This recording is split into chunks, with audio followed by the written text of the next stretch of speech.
My wife and I came here in 2004, and at that time they were going through a capital improvement program. And part of that program was to basically do a master plan.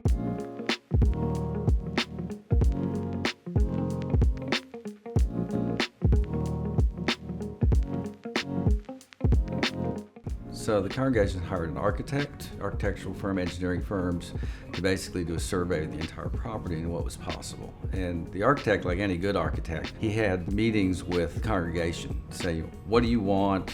What do you see the needs, et cetera, et cetera. So it didn't come just from his head. He was getting information from the congregation itself. So out of that came the master plan for the property. And one piece of that plan, one presentation piece, really was the model.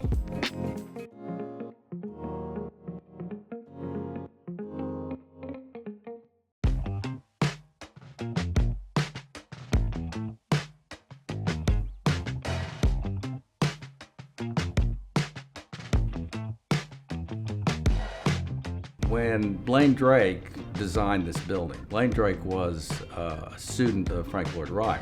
And one of the ideas the architecture, and I think the congregation came up with, is we needed to open our hands and our arms to the community. So the front entrance is this big arc that's open.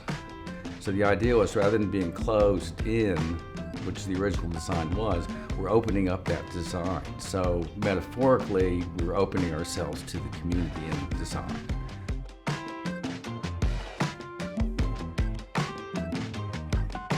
Christine Dance. I am the Senior Minister of the Unitarian Universalist Congregation of Phoenix.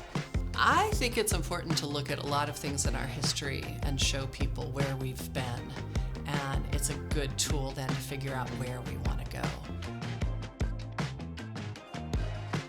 So a lot of the original planning that Blaine Drake put together is also incorporated into this design. But I think the model is kind of a 3D representation, and people, I think, can learn from that and in the way they learn. So it helped build connections to the congregation, which I think is important. And actually it was the architect's son that put the model together. Basically he carved out the pieces to make it look like what the real thing would look like and so forth. So it's a very exact model, and I've heard back from the architect, and he said it was one of the best models that his firm ever produced. From the founding of this congregation, we've had visionaries, and we've had people who have overcome obstacles. And getting this land and developing this building and dreaming about what it could be is a big part of our history. And it's really exciting to see what has been dreamt before and what can be in the future.